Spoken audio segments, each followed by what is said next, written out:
years I never have.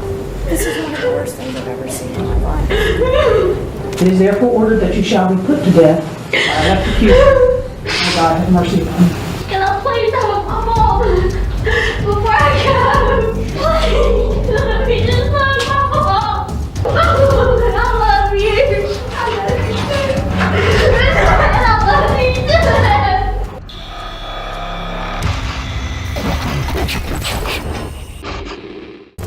Can I please have my mom before I go? This is 19-year-old Krista Pike, seen here in a Tennessee court. Pike is facing charges for murder. Pike's madness started in January 1995 when she lured 19-year-old Colleen Slemmer out of her dormitory and into the woods. Pike was jealous of Slemmer and erroneously thought that she wanted to steal her boyfriend. For this, Pike corroborated with her boyfriend, 17-year-old Tadarul Ship, and her friend, 18-year-old Shadola Peterson. Together, she and her boyfriend assaulted and tortured Slemmer, while Peterson acted as a lookout. Not satisfied with the assault, Pike took an asphalt and hit Slemmer until she stopped breathing. An autopsy confirmed she was slashed repeatedly with a meat cleaver and some other small cutting device, perhaps a razor blade or box opener.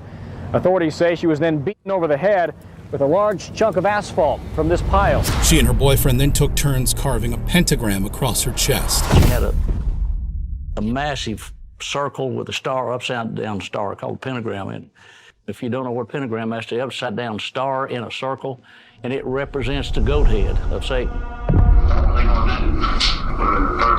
thought they just were scared at first from the jump. That's what I thought. But we got up there, everything changed. There was a picture that was cut on her chest. Who did that? I didn't have that. All right, don't tell me what it was. It was Satanic Star. She then took a piece of her skull as a trophy. She had a piece of the skull wrapped up in a napkin in her coat pocket. That's a trophy to show that that piece she had fit exactly as a piece of puzzle in the skull. The group then went back to their dormitory, but the next day, her body was found and police swarmed the area. Following investigations, the teenagers were arrested. With everyone panicking about the murder and the pentagram on Slemmer, the police had to address the media. It did not involve a university student. It did not occur on the bike trail. It was not a random or a stranger-to-stranger incident. The motive of the crime appears to be a love triangle. It appears that both of the females involved had been involved with the 17-year-old male. But it wasn't a love triangle. Slemmer was not interested in Pike's boyfriend. According to reports, Pike was just jealous. She readily admitted to luring Slemmer out to deal with her. I wanted to get her off campus, and I had every intention of fighting her. She revealed more grisly details of the crime.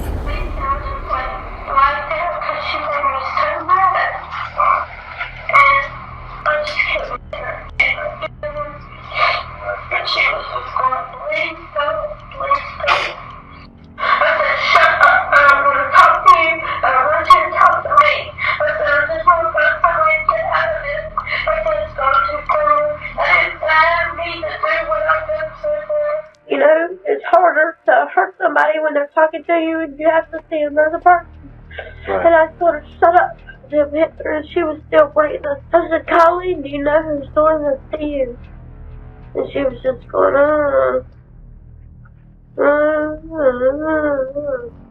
just talking like that. But I don't know what she was saying. During her trial, the defense pointed out that she had a rough and abusive childhood, and that must have influenced her actions. But Pike herself noted that she knew what she was doing. I knew exactly what I was doing. Everything that I did that night, I knew what I was doing. And I think I was taking things out on her that had happened to me years ago. In the end, Pike was found guilty on all counts and handed the death penalty. It is therefore ordered that you shall be put to death by electrocution in the mode prescribed by law, and that you shall be transferred to the custody of the warden at the Tennessee Prison for Women. And further, on the 12th day of January 1997, your body shall be subjected to shock by sufficient current of electricity. May God have mercy upon you. She couldn't stop her tears after she left the court. Mr. Bates, take Mr. Pike into the doctor. Can I please have my mom before I go? Mr. Bates, please hold Ms. Pike in the doctor. Please, let me just find my mom. Please hold Ms. Pike in the doctor. I love you. I love you too. I love you too. Pike's boyfriend, the man she supposedly went through all this for, was sentenced to a life sentence with the possibility of parole after 25 years. Peterson was handed a 6-year probation. Pike is still on death row. Krista Pike has tried on 3 separate occasions on both state and federal levels to get off of death row, but they've all failed. That's not stopping her and her legal team from giving it another try. Colleen's family says more than 25 years later, they're still looking for closure. Just when you thought you'd seen it all, another convict surpasses Krista Pike's wild behavior. Enter 23-year-old Pedro Espinoza, who's in a California court on murder charges. He needs the biggest punishment they can get is the death penalty, and from that day on, he can rot in hell. Thank you. In March 2008, 17-year-old Jamil Shaw was fatally shot by Pedro Espinoza, a member of the 18th Street Gang. Well, when we go kill you, we're gonna send a couple of guys down there, really make a mess of you. The execution style is a really beautiful way to do it, because that sends out a message. The shooting occurred after Espinoza saw Shaw walking home carrying a red bag and mistakenly assumed he was a rival gang member. To make matters worse, Espinoza was only just released from prison. In an emotional interview, Shaw's father recounted the tragic events that led to his son's death. He was on the phone talking to his girlfriend as he was walking down the street, and she heard the guy walked up to him and they asked him, "What set are you from?" Or like, "What gang you from?" He didn't answer, and they shot him. He's not a gangbanger. He doesn't gangbang. He doesn't do none of that. Espinoza was subsequently arrested. In court, his cousin Javier testified about his activities. When you talked to the police, did you tell them, in fact, that Pedro talked to you that night, March the 2nd, about a football player that was killed, as shown on the news? No, sir. In fact, did you tell the detectives that Pedro told you that night that he did it? I did say that, sir, but I did it for a reason. But you did say that? I did say that. But not literally because of the news thing. Nah, I said it because they were threatening me. They were threatening me, talking about it. That I killed a person, that I was involved with it, and that I was going to face like 20 plus years in the feds in the state penitentiary. Who told you that? Detective Carrillo. Didn't you actually say to the detective that he told me he did it? I saw it on TV. Didn't you make that statement? I did see it on TV, but before everything started. I heard about it even before what you call, like before the police even came to my house. So I already knew what had happened to that student. The prosecution asked pointed questions about his previous statement to the police. Didn't you tell the police that Pedro told you, "I killed the Twinkie" that night when you were watching it on the news? I did tell the police, but I never told them I seen it on TV. That was all a lie. That was just like a story I made up. Didn't you say during that same interview that he did it with a gun? That was the same thing I said. Did you say specifically, "He just told me he killed him"? Didn't you say that? I did say that. After weeks of debates, Espinoza was found guilty. Before sentencing, Shaw's uncle and nephew spoke to him. The days when I was growing up, it was basically you use your fists. You don't just go and kill somebody cold blood. It's the coward's way out. Shaw's parents also took the stand. The mother, a U.S. Army sergeant, made it clear that she couldn't forgive Espinoza's actions. I find myself, I'm not that strong of a Christian because I can't turn around and say, "I forgive you for killing my son." You should thank God. If you have your family intact and your kids and you're loving them and you're doing things, thank God for that. Because there's people like that, don't give a damn. Espinoza was promptly handed a death sentence. It is the judgment and sentence of this court that for the crime of murder in the first degree, committed under the special circumstance that the defendant intentionally killed Jamil Shaw II, the defendant, Pedro Espinoza, shall be put to death within the walls of the California State Prison at San Quentin in the manner prescribed by law. upon a date to be fixed by this court in a warrant of execution, at which time and place you shall then put to death Pedro Espinosa in the manner prescribed by law. The gang member is still awaiting his execution. However shocking Pedro Espinosa's actions were, it doesn't compare to the actions of 29-year-old Marlon Joseph, who is facing charges for double murders in Florida. Son, I love you. You know I love you, but can you please just turn yourself in? You have to do this. In December 2017, Kalada Crowell and her 11-year-old daughter, Kyra Inglet, were fatally shot by Marlon Joseph after tensions had risen between Kyra and Joseph's daughter. It all began with a text message. On the day of the murders, Joseph's daughter informed him about an incident with Kyra. When Joseph arrived, a heated argument broke out between him and Kyra's mother, and he shot her. 11-year-old Kyra tried to escape, but Joseph chased her down and shot her multiple times. He went into hiding for days before finally being apprehended. The police find Joseph, apprehend him, and take him into custody. During sentencing, the judge spoke about the sheer terror 11-year-old Kyra must have felt. She had witnessed her mother being shot and knew the killer was coming after her next. Joseph was sentenced to death following the jury's recommendation. Marlon Maurice Joseph, you have not only forfeited your right to live among us, but under the laws of the state of Florida, you have forfeited your right to live at all. Accordingly, it is hereby ordered and adjudged as to count 1 for the first-degree murder of Kalada Crowell, Marlon Maurice Joseph shall be delivered into the custody of the Florida Department of Corrections at the Florida State Prison. You shall be confined there until a date certain selected by the governor of the state of Florida, and on that date you shall be executed in a method provided by Florida law. Marlon Maurice Joseph, may God have mercy on your soul. This court is now in recess. Joseph showed no signs of remorse for what he had done, and now waits on death row for his execution. But Marlon Joseph isn't alone in his crazy actions. However, it's nothing compared to the explosive actions of 18-year-old Michael Bargo, who's facing murder charges in Florida. 15-year-old is beaten, then shot to death, his body burned to get rid of any evidence. In 2011, Bargo and 4 of his friends lured 15-year-old Seth Jackson to a house in Summerfield. The group assaulted and battered Jackson.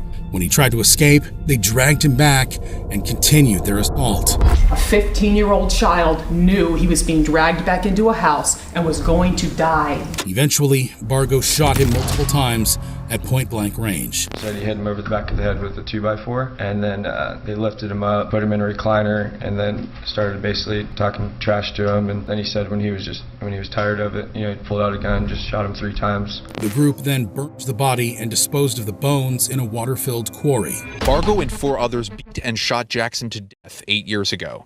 The group burned his body and disposed of it in paint buckets, which were dumped into a water-filled quarry. In court, Bargo denies any involvement despite multiple testimonies labeling him as the mastermind behind the murder. You really hurt your knee chasing Seth when he escaped out of the house, didn't you? No, absolutely not. Okay, were you the one on the porch yelling, "Get him," then? I wasn't there when that happened. So at some point on this walk, you told him, "Hey, I'm not helping you do this anymore. My knee hurts, I'm gonna stop," right? No. You just keep going. Yeah. I mean, what do you want me to tell you? That you stopped, you called the police, you didn't assist them? You didn't do any of those things? No. You helped them? I carried a cinder block to the fence. They climbed over with it. Because you told them to. You testified on direct. You told them to throw the buckets over the cliff, down the rock wall. Well, they're going to do it. That'd be the way to do it. Okay. So you were helping them out. You were taking Kyle's advice if you were going to be with them. Then after you dispose of Seth's body, after it's dumped in the quarry, you go to Publix, get some beer, and you start drinking. Yeah. It was pretty stressful. All right. Kristen, you go to her house before you go to Stark? I did. You'd say you told her somebody got shot with a gun. Somebody got shot with my gun. With my gun, okay. And your girlfriend of 1.5 years, Kristen, misunderstood you and thought you said, "I shot a kid."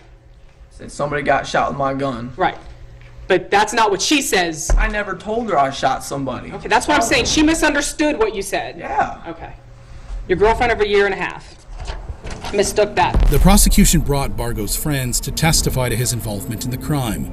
Himself shot him in the yard? In the yard multiple times. He had drug him back in the house, placed him in the bathtub, and had beat him some more, and shot him twice in the face. He said that they had placed it in a sleeping bag and built a fire. Can I have a moment, please? But the defense claimed that he was mentally sick during the crime. He was not taking any medication for any of the mental illnesses that he had been diagnosed with. Fortunately, their claim did not move the jury. The jury unanimously find that the defendant, Michael Shane Vargo Jr., should be sentenced to death. Yes. In the end, he was handed the death penalty, and his group were all sentenced to life. But this wasn't the only time a teenager committed an atrocious crime. Take, for example, the case of Austin Myers, who was in an Ohio court for murder. He just killed one of my old friends in front of me, and he had a gun in his pocket, and I didn't know what. After hearing him trying to sell me out and make me look like I did everything, how would I know about the safe? How would I know about the money? Why would I kill someone in cold blood?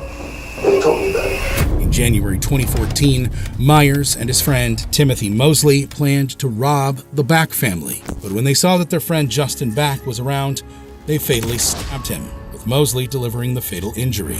Myers is one of two men who strangled and stabbed 18-year-old Justin Back last January. The two friends had been planning the robbery for days, and had even bought a steel cable the previous day to eliminate anyone who would tamper with their plans. We had the video recordings where he's going and purchasing the murder weapon. You'd be hard-pressed to find a case where there was more prior calculation than what you had in this particular case. When their friends were interrogated, Myers denied everything and put the blame on Mosley, despite masterminding the whole plot. Tell me what happened from Monday night on, what transpired that led up to this. So we went back on Tuesday. And what was your intent when you went back to the house? Just the same thing as I said before. You think you're going just to hang out? You didn't have any other intent of taking anything? No, I didn't have any intent of taking anything. You ever asked him why this suddenly happened? I didn't want to try to talk about it because he just killed one of my old friends in front of me, and he had a gun in his pocket, and I didn't know what. Tim said it'd be a good idea if we made it look like a runaway or something. We had ended up wrapping him up in a blanket, put him in the trunk.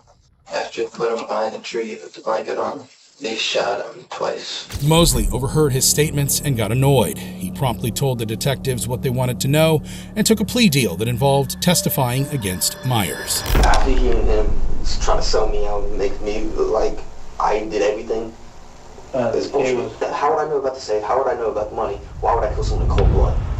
And he told me about it. What did he tell you? He told me about Justin's house and his stepdad, saying he has a safe, he keeps it cracked open, and he has a gun and a lot of money. How much money did you think was going to be there? Also said a good couple thousand. So we were thinking, a quick job, in and out, boom, make some money. And then we came up with the plan of taking out Justin, because in the way. So he's the brains of the operation, Pretty much. I was following. You're the muscle. Pretty much. Never felt like you hit bone or anything like where it was tough? It was just really in and out. Really? I had enough time. I stabbed him. Whose idea was the septic enzymes? Austin Myers. We poured on the body in order to decompose of the body fasting. The plan was choke him out, clean, no blood. Right. I got him like right on the chin. Okay. So I started to freak out. I'm just like, shit, this isn't going as planned. I don't know what to do. It's too late to fucking take it back. Right. So, not knowing what else to do, I pulled out my knife because it was right in my pocket. I had my cargo shorts on, and I started stabbing him in the back. When Myers noticed that his plans were not working, he confessed. He says you're the one that pulled the trigger on the gun, and he's already dead. I mean, so all I want to know is I want to know the truth. He says you shot him, and are you very convincing? Did you shoot the gun, or did he? I did. Huh? In court, Myers addressed the jury before they left to deliberate. I can only imagine the pain and loss felt by Mark and Sandy Cates, and by Jacob Back, Justin's brother. I have brothers and sisters myself. I can only imagine what it would be like to lose one of them. I'm sorry that this happened. I know that doesn't bring Justin back, but I'm sorry. I wish I could go back in time and stop this before it even happened, but I can't. I hate for any family to go through such pain and suffering as this. To lose your son, I can't imagine. To lose your brother. If you choose for me to die, it's only going to cause more pain and suffering for another family, not me. It won't hurt me. I won't feel anything. It's going to hurt more innocent people. If you kill me, it won't fix anything. It won't bring Justin back. It's only going to hurt more innocent people. I don't want to hurt people. I'm not asking you to spare my life so I can hurt anyone. I want to help people. Stop tragedies like this from happening. All I'm asking you for is a chance for me to become a better person. Before Myers could be sentenced, Justin Back's mother told him how his actions affected her and the whole family. Austin could have stopped it, but tells Justin it's okay. It's almost over. You could have changed your mind many times, but you didn't. Especially when Justin was begging for his life. Justin's father also spoke directly to Myers. I'm not going to stand up here and tell you how much I hate you. That is without question. I would just hope that every time you close your eyes at night, you see my son Justin. Before the judge could announce his sentence, Myers begged for his life. No, I've made a horrible mistake. I'm only 19 years old. I think there's a lot of good things I can do with my life if you allow me to keep my life. In the end, Myers couldn't escape his punishment. The defendant does not understand how precious life is. We therefore unanimously find the sentence of death be imposed upon Austin Myers. While Myers awaits execution, Mosley was sentenced to life imprisonment. However, Austin Myers wasn't the first teenager to do something incredibly cruel, like in the case of Dylan Roof, a South Carolina teenager who was in court for multiple murders. So you shoot him? Yes. What kind of gun did you use?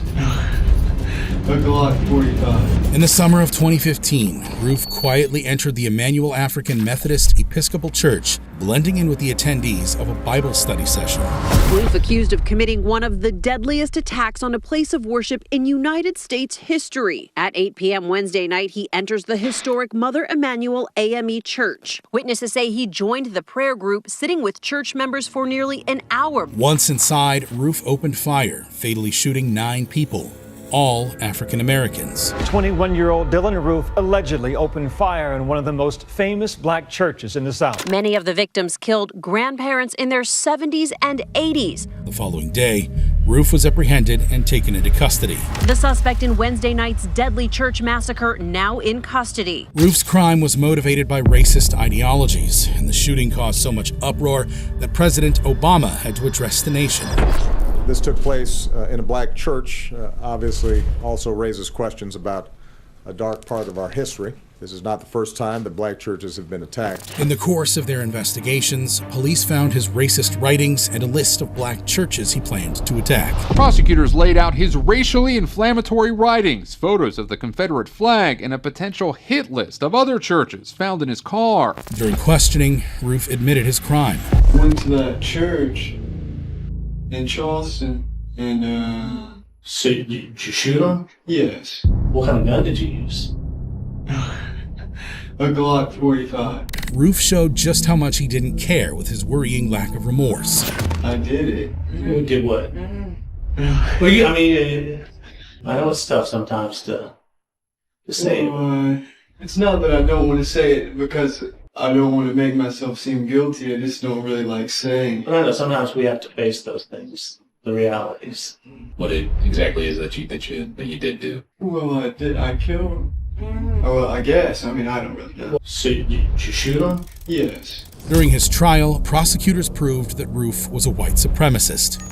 In the sick world of white supremacists, the number 8 has come to represent the 8th letter of the alphabet, H. So 88 means HH, and it refers to Heil Hitler, Nazi Germany's salute to the madman Adolf Hitler. The number 88 was also emblazoned across a t-shirt worn by Dylan Roof. They also showed that he had scoped out the church beforehand and had even practiced his shooting skills. Jurors are getting to see this admitted racist and accused killer at target practice. Police say 22-year-old Dylan Roof recorded himself at home using the same .45 caliber Glock he's accused of using in the shootings at this historic black church. In the end, there was only one sentence for such a mindless act. Roof was sentenced to death. However, it's not the first time a convict thoughtlessly took the life of others, just like what happened in the notorious case of Devin Erickson and Alec McKinney, who are facing murder charges in Colorado. Inside that school shooting in Colorado, the two suspects, both students, 9 students shot, one of them killed as he rushed the gunman. Children from kindergarten to 12th grade inside that school, their distraught parents waiting for word that they were safe. On the 7th of May, 2019, 18-year-old Erickson and 16-year-old McKinney shot up a school in Douglas County. They injured 8 students and fatally shot 18-year-old Kendrick Castillo, a brave student who tried to stop the madness. His family telling reporters that Kendrick once said if there was ever a school shooter, he wouldn't think twice about acting. Kendrick Castillo, along with his classmates Joshua Jones and Brendan Biley, displayed remarkable bravery by confronting Erickson as his gun jammed, effectively stopping the shooting. Complete disregard for his own safety. He was immediately there to respond. He was immediately on the shooter, and he was ready to end the threat. Brandon Miali, a Marine recruit, was one of the boys who lunged towards the shooter. There was fear. I still look back at it and I still feel a bit of fear when I think back to it. But after that point, it is just doing what I thought I should do. With their help, officers rushed in and arrested them, with Erickson admitting that he was forced into doing the crime. The dramatic scenes show a race to stop the shooters. Here, Alec McKinney is seen on the ground and searched. Several bullets were found. Near the same time, another group of law enforcement officers enters. Meantime, Douglas County Sergeant Joe White was seen rescuing student Jerry Montoya, taking him out of the school. A video was played in court as a detective recorded a brief interview with Devin Erickson just after the shooting took place. How many shooters do you have? Two. There's two, yeah. Why? He was making me give him a bunch of stuff, and then there's me. Okay. I was just supposed to watch it. In court, McKinney refuted the idea that he forced Erickson into the shooting. I believe we share equal responsibility for everything that happened. Why? No one tried to stop anyone. No one forced anyone into this. We were both mutually agreeing.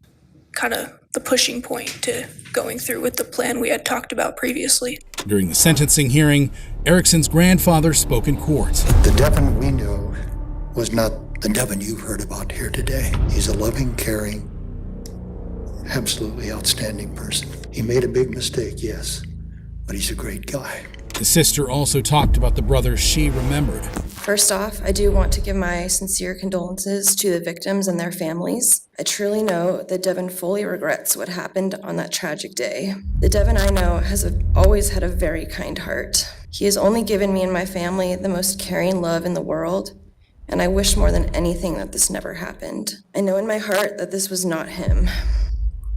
I love you forever, Devin, and I miss you every day. For the father, the whole incident was devastating. Like most people, I want to start with apologies and sympathies to the people who were heavily, well, some very, very heavily impacted, especially the Castillo family. Losing their son, I don't know how anybody can ever understand what that could be like. We try to, but it's impossible to know what it's like to lose your son, especially if it's your only son. I'm sure their hearts are ripped apart, and we heard that they still are. We hope someday that they will be able to heal this. We all know that this was just a senseless tragedy, and we do hope, though, that somewhere in the future that they will be healed from this. He called the names of the injured students to remember them. I want to recognize each one by name because it's important to us that we recognize the people who are impacted by this. So I'll start with Lucas Albertoni, Stephen Bartoni, Jackson Gregory, Mitchell Krause, Joshua Jones, Gerardo Montoya Ojeda, Thomas Saya, and Alexander Watford. Those are people that I don't know how they will ever forget what happened to them, and they'll have physical and emotional scars for the rest of their lives, and we're so sorry for that. Devin's mother also addressed the judge. I am so very sorry to Mr. and Mrs. Castillo for the loss of their son Kendrick. I am a parent, and I cannot begin to imagine the pain of losing a child. I know you both have holes in your hearts that will never, ever, ever be filled. And please, please know that we do care.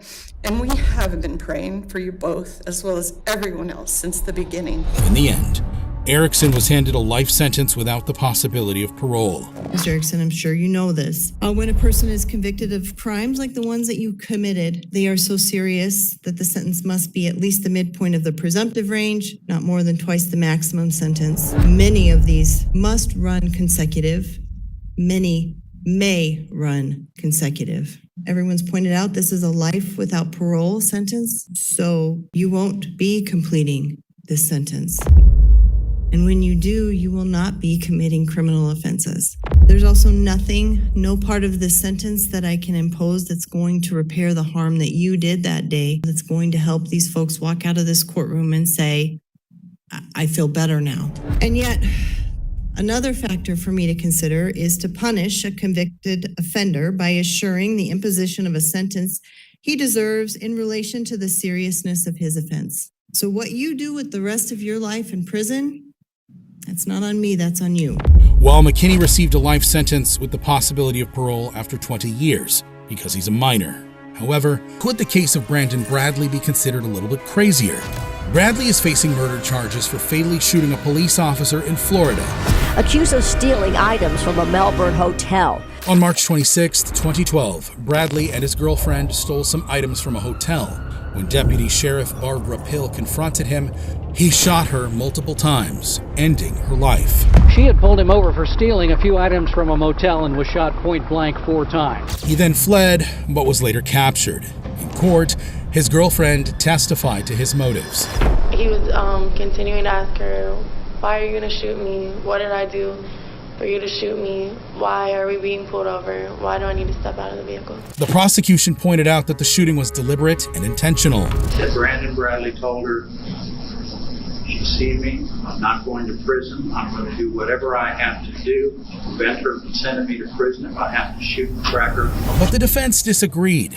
They claimed that Bradley had been high on narcotics and wasn't himself. And that could have been concluded marijuana, Xanax, ecstasy, pretty much you name it, we were involved. They were not in the right frame of mind. She got no explanation for that. However, an expert toxicologist testified that the evidence doesn't support their conclusion. And you can't use this blood test done hours later to establish that. It's not possible. Bradley was found guilty and sentenced to death. Murder for the unlawful killing of Deputy Barbara Pill. For this crime, the court sentences you to be put to death in the manner prescribed by law. But following a Supreme Court sentence, his sentence was commuted to life imprisonment. While it was clear that Brandon Bradley is severely messed up, his actions are similar to that of Marcus Fishburne, who's facing charges for murder in Florida. The body of 25-year-old Asia Levy was found in a closet at the Green Tree Place Apartments last Friday. In December 2019, Fishburne fatally stabbed his roommate's girlfriend, 25-year-old Aisha Levy. Fishburne was staying with the friend and his girlfriend when he went crazy and attacked the girl. He then wrapped her body and hid it in the closet. 25-year-old Aisha Levy. She was dating his roommate, who discovered blood and bleach inside their Bay Meadows apartment last week. Police found her body wrapped in plastic in a container in the closet there.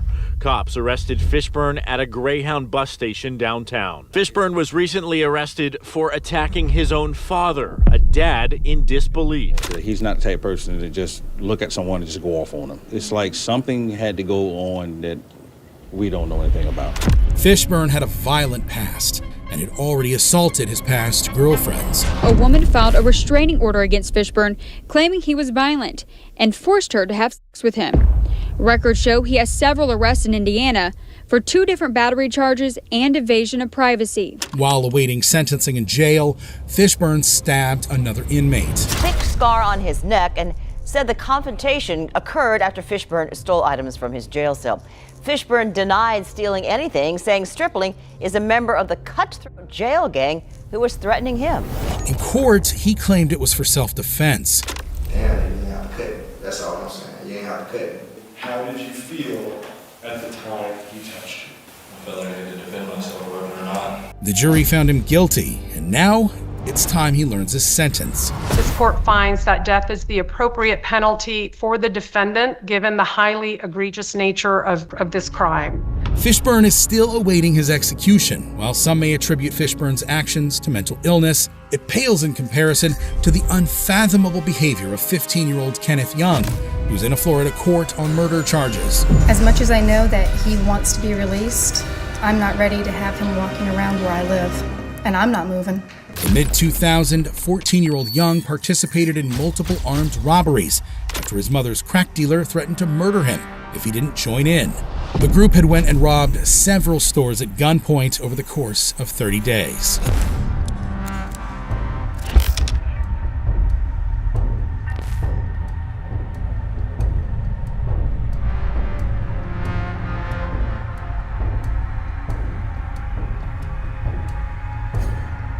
Next year, Young was sentenced to 4 life sentences, even though nobody was shot or killed during the robbery. In 2010, the Supreme Court ruled that juveniles should not be handed a life sentence.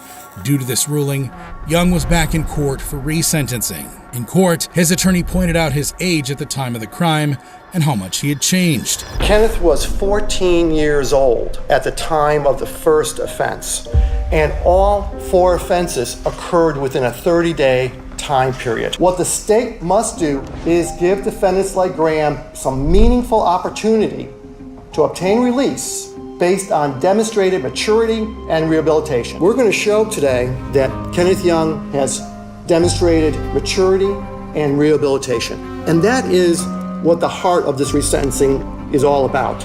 He pointed out that juveniles are easily manipulated by adults and called a criminal psychologist to testify. Now, based on your evaluations, what is the psychological significance that Kenneth was only 14 and 15 years old at the time of the offenses? Juveniles are different, one, in terms of their susceptibility to persuasion and their ability to be led by others. Second way they're different. Adolescents take less of a concern and are less able to understand others' perspectives. They're more self-focused.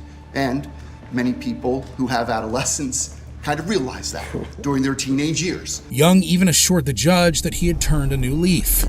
First and foremost, Your Honor, I want to take the time out and say I take full responsibility for my actions and my role in these crimes. I have lived with regret every day as a civilized human being for these crimes. I have been incarcerated for 11 years, and I have taken advantage of every opportunity available for me in prison to better myself. I have been a model prisoner while being incarcerated. I have been in educational programs. I have taken care of elderly inmates. I have worked with mental inmates. Also, I have learned that the condition of your mind creates the condition of your ways. So I strive every day for good standards. I am no longer the same person I used to be. I have people who believe in me, and most of all, family who supports me.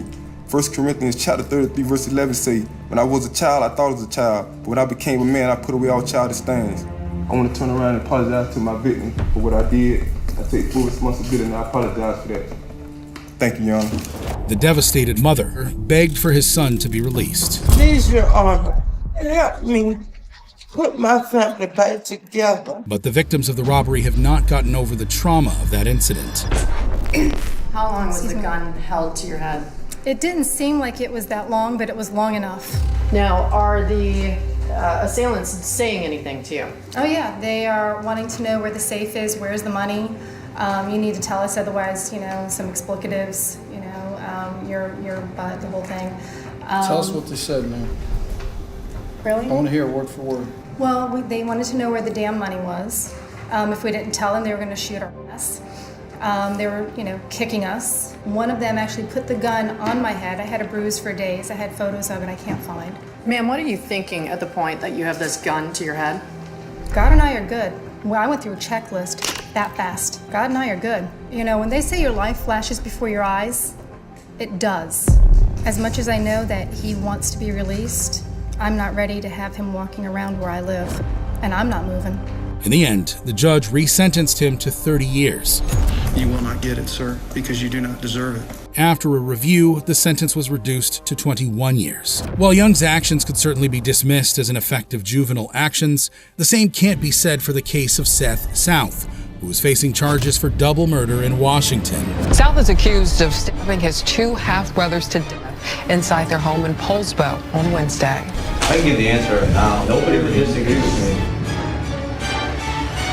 In October 2024, South called the police and reported that his brothers, 16-year-old Sebastian and 17-year-old Scotty, were dead. He readily admitted to killing them. The police eventually caught up with him as he was trying to escape. Driver, show me your hands! Hands out the window! Keep your hands out the window! If you reach in that car, I'm gonna shoot you. Do you understand me? Step out. Get on the ground. On the ground, on the ground, on the ground. In court, his attorney claimed he was mentally incompetent and should be in a hospital. Lawyers asked for a mental competency evaluation. The prosecution stating the 23-year-old was a risk to himself and others. The defendant, for the reasons stated, is an extreme risk of murder to another brother that is at large in our community. As if to prove that he's mentally ill, he interrupted the judge. I can give the answer right now.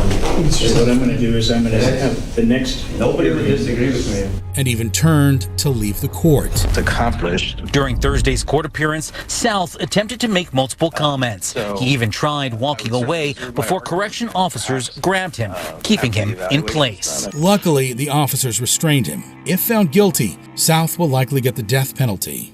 Let's not forget the shocking incident involving Russell Burrell, who's facing murder charges in Rhode Island. You took the life of her son, my grandson, for what? I don't desire revenge, but I do ask for justice and to impose the maximum penalty as the law allows. On a tragic day in July 2012, 16-year-old Burrell, without any provocation, fatally shot 3 people in a housing complex. He shot and killed 3 people in July of 2012 in Providence.